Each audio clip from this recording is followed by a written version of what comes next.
Hello दोस्तों, स्वागत है आपका हमारी एक न्यू वीडियो में। तो भाई आज हम आपके लिए लेके आए हैं बाइक का एक रिव्यू। ठीक है, तो अपना कहना बाइक है स्प्लेंडर प्लस हीरो का बाइक है ये। ठीक है, और ये बाइक अभी नया लॉन्च होया है E20। ठीक है, बाइक दो अपना जो मॉडल है यो है 2025 मॉडल मार्च का। मैं आज ये बाइक के बारे में आपने सब कुछ बताऊंगा, डिटेल रिव्यू दूंगा। ठीक है, ये अपन लगभग 1 साल होगी चलानती बरिया। तो 1 साल में यो कितनों आप खतर लेने खतर बेनिफिट है या कोनी वगैरह वगैरह सारी चीज़ों को मैं आज वीडियो में डिस्कस करूंगा। ठीक है, तो आप हमारी वीडियो देख के आपने पता लग जाओगे कि अब यो जो अब अलग बाइक एक और लॉन्च करिए स्प्लेंडर। ठीक है, अभी थोड़ा ये ग्राफिक वगैरह चेंज कर दिया है, पहला ग्राफिक लगाया करता, ये ग्राफिक अलग आवा है। तो आपने मेरी वीडियो में ये पता लग जाओ कि ये बाइक है 2026 में लेना चाहिए या नहीं लेना चाहिए। तो भाई स्वागत है आपका हमारी वीडियो में। तो भाई ये बाइक है ना आप अब तक लगभग 1 साल के अंदर 13,000 किलोमीटर चला दी, क्योंकि मेरी ज़्यादा रनिंग को नहीं, मेरी रनिंग सिर्फ दिन की ये है 40-50 किलोमीटर। ये बाइक की पहली फर्स्ट सर्विस 500 किलोमीटर पर होगी। ठीक है, और जो सेकंड सर्विस है वो इसके ऊपर टंकी के ऊपर मेंशन कर रखी है कि 6,000 किलोमीटर पे ई बाइक की सर्विस होगी। पहला क्या होया करता, जो बाइक आया करता E20 से पहले जो जिसमें कार्बोरेटर होया करता बाइक के अंदर, उनकी सर्विस लगभग 3,000 किलोमीटर या 2,000 किलोमीटर बाद में अपन करवानी पड़े करती। लेकिन इनमें ये बेनिफिट है 6,000 किलोमीटर बाद में अपन सर्विस करानी पड़े। तो ये 13,000 चल गयो। अब आप पहली सर्विस की 500 पे करवा दी ही, दूसरी महंगी 5,500 पे ही करवा दी। ठीक है, 5,500 रुपये करवा दी, और ई 12,000 रुपये करवा दी। 3 सर्विस हो चुकी है ये बाइक की अब तक। अगली सर्विस आप कराऊंगा 18,000 किलोमीटर पे। ये बाइक का साइड इफेक्ट आपने बताऊँ कि है, आपने सरों पहले नेगेटिव पॉइंट बताऊंगा मैं। तो आप ये देखो, यो बाइक ले अपन सिर्फ 1 साल हुई है, सिलेंसर देखो बिल्कुल जंग आ गया सिलेंसर का। ठीक है, और ये देखो यो जंग बाइक लिया पर सिर्फ 1 महीना हो, 1 महीना होते ही यो जंग आ गया हो। ठीक है, और आपने ही पता है मैं जब सर्विस सेंटर में यह चीज़ें दिखाने गया ना, जब मैं लगभग यह बाइक चल रही ही 1,000 किलोमीटर, जब मैंने पता लगे कि जो ये अलॉय व्हील है बाइक का बिल्कुल घटिया 3rd क्लास क्वालिटी का बना के दे रखे है हीरो ने। क्योंकि जब मैं यह बाइक 1,000 किलोमीटर बाद में एक दिक्कत आ गई छोटी सी, क्या या जो या बत्ती इंजन बत्ती है, यह आ गई। मैं बढ़ गए तो अगर वह मोड़ अपना एजेंसी है नियर बाई 3 किलोमीटर पे, तो वागन गए तो बड़ा बाइक खड़िया दोनों का अलॉय व्हील डैमेज आ। तो मैं बात करी मैं भाई अलॉय व्हील डैमेज किस तरह हो गया, नहीं बोला बाइक कुछ को नहीं, बस थोड़ी सी जंप खाओ बाइक नॉर्मली है अपने इंडिया का आपने पता ही है रोड खींचा है, तो जंप खानो नॉर्मली चीज़ है। ठीक है, बड़ा बाइक जंप खा गयो, अलॉय व्हील भी बैंड हो गयो, अगलो पिछलो टूट गयो। तो जब मैंने डर हो गयो थोड़ा सा मन में कि इंगो भी यह चीज़ सागे ओस के, तो भाई अपने सागे वह चीज़ 10-15 दिन बाद में होगी। बारिश को टाइम मान लग रही अलॉय व्हील अगलो बैंड हो गयो इंगो। ठीक है, इतना गैप हो गया कि ट्यूबलेस टायर आवे दोनों। ठीक है, और आप टायर है ना अपोलो कंपनी का, सीएट कंपनी का, अलग अलग कंपनी का टायर आवे। आप जेके का टायर लिया, अपनी चॉइस टायर लिया जेके का। ठीक है, तो हाँ क्योंकि जेके का टायर बढ़िया है, अभी तक जो मैं स्कूटी में गिला रखे और बाइक में गिलाया है। ठीक है, जेके मैंने बढ़िया लगी टायर, भी चक्कर में आप जेके ले लियो, तो टायर में कोई दिक्कत को नहीं हुई। अगलो लो इसको बैंड हो गयो, सिर्फ 1200 किलोमीटर बाइक चल रही, 1.5 महीने बाद में बाइक का अगलो लोई बिल्कुल बैंड हो गयो। सिर्फ एक पत्थर, ये देखो आपने जो नीचे दिखा ना ईंट, जो नीचे आपने ईंट दिखने लग रही है, सिर्फ इतना ही पत्थर आयो, भी पत्थर की वजह बैंड हो गयो। हवा भी कौन टिकने लग रही है क्योंकि ट्यूबलेस टायर है। फिर आप जाके बड़े कंप्लेंट वगैरह करी, तो बे बोला भाई यो चेंज को नहीं, उसके इंश्योरेंस में ही क्लेम होगा वो। ठीक है, मैं चलो कोई ना इंश्योरेंस में क्लेम करवा दो। तो बना इंश्योरेंस में क्लेम सिर्फ मैं अलॉय करवाना हूँ। इंश्योरेंस में क्लेम बना के चीज़ करो या स्टेयरिंग रोड जियो के मतलब वो इंश्योरेंस में क्लेम करने को कोई मतलब को नहीं हो। वायर ये रबड़ वगैरह वगैरह वाला, क्योंकि वो जो मेरे को बिल आयो मैं साइड में बिल लगाऊंगा, देख लियो आप। ठीक है, इंश्योरेंस में बना मैंने बिल बनाया 5,500 को, लेकिन अपना तो वही लगे क्योंकि वो फर्स्ट पार्टी को इंश्योरेंस है, तो अपना सिर्फ लगे जो फाइल चार्ज हो ओनली वो लगे। ठीक, फिर मैं चलो चेंज करवा दिया, पर कोई दिक्कत को नहीं हुई। भी थोड़ा दिन बाद में क्या दिक्कत हुई है, पिछला रिम के साथ भी यही घटना हुई है। आप ये देख लो, यह दोबारा बैंड हो गया भाई, अब देखो आपने सही दिखता होगा। ठीक है, यो दोबारा बैंड हो गया, इन हवा फिर निकलने लगी। फिर हमने क्या करें, मैं ट्यूब डलवाई, इन बाइक के टायर माने इतना दुखी कर लिया। ये शिकायत अब जो बाइक आने लग रहा है ना, बा मैं अलोई बिल्कुल घटिया क्वालिटी का आने लग रहा है, बिल्कुल घटिया क्वालिटी का। मैं ये बहुत बाइक का यहाँ प्रॉब्लम देखी है मैं, ठीक है। और नेगेटिव पॉइंट बताऊँ भाई, देखो अगर ये बाइक BS6 है, ठीक है, अगर आप बाई चांस आपको ना ये बाइक गिर गयो चलतो ये नॉर्मल चीज़ है, खड्डा में गिर भी जा बाइक, अड्डा भी हो जा बाइक, अड्डा टिड्डा हो गया, तो ये बाइक स्टार्ट को नहीं होगा 10-15 मिनट खातर, आपने रोकना पड़ा। एमरजेंसी आपका जान लग रहे हो ना, तो बाइक ने कोई लेना देना को नहीं, आपकी इमरजेंसी हूँ या बाइक स्टार्ट नहीं होगी।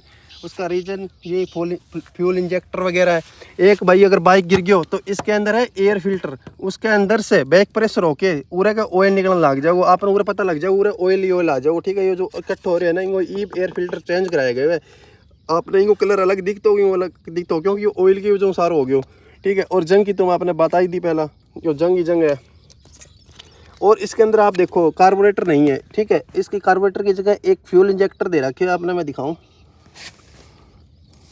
तो यहाँ से ये रहा, ठीक है। जो ये वाली चीज़ है ना, ये वाली चीज़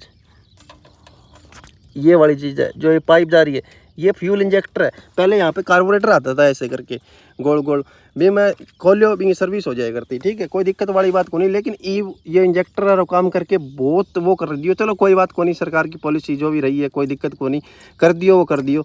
लेकिन इतना वो तो ना करो भाई कि वो गिर जाओ तो 10 मिनट तक स्टार्ट ना हुआ है, ठीक है।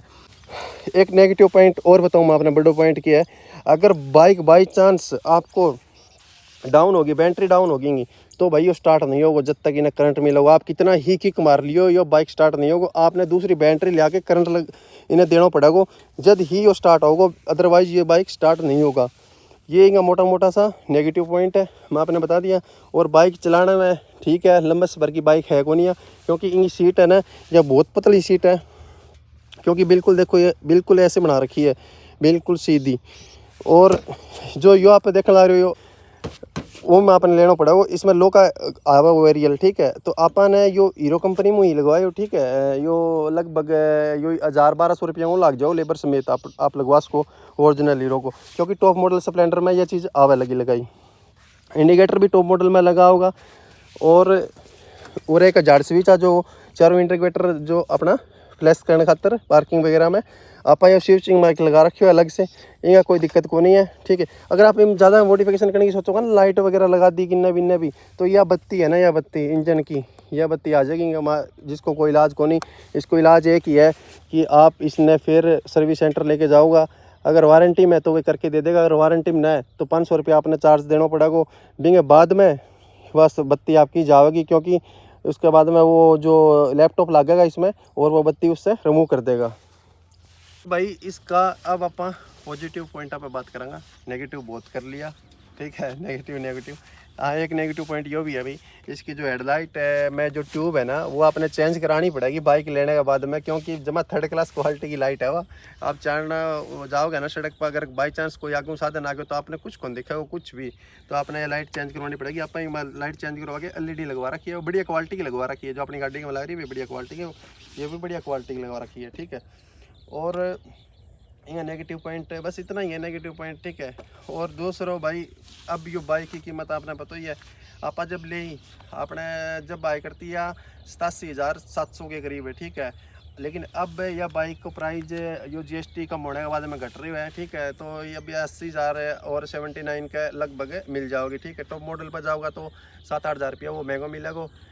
अब बाइक में अंदर ग्राफिक वगैरह चेंज कर दिया नए के अंदर, ठीक है। सॉकर भी बढ़िया है, पॉजिटिव पॉइंट बताऊँ मैं, आपने जो सॉकर है ना, सॉकर बढ़िया यूज़ कर रखे हैं, MSL कंपनी का सॉकर है हमारा, ठीक है, दोनों का दोनों। MSL कंपनी आप नेट पर सर्च करके देखिए, बहुत बढ़िया कंपनी है, गाड़ियाँ में भी ये कंपनी सॉकर देने लग रही है। सस्पेंस को कम सस्पेंसन आंगन लगभग MSL को ही आवा है, जो बढ़िया चीज़ हो है, तो इनमें MSL को है, ठीक है। आपने बुलेट है उसमें भी MSL को ही है, वे भी MSL को ही यूज़ करे, रॉयल इनफील्ड भी, क्योंकि बढ़िया है ये सॉकर। और दूसरा भाई, इसकी जो बात एवरेज की करने लग रहा है लोग की बाइक या एवरेज कौन देवे 35 के देवे 40 की देवे, तो भाई ये फेक न्यूज़ है, ठीक है। 35-40 की वह कोई बड़ी बात को नहीं, यह बाइक 60 की एवरेज रामू देने लग रही है, क्योंकि मैं टंकी भरवा के भी निकाल के देख ली माँ, 1 लीटर फ्यूल में भी देख ली, सब कुछ चेक कर ली, लेकिन एक आप ध्यान रखियो वहाँ तेल कम ना होने दियो।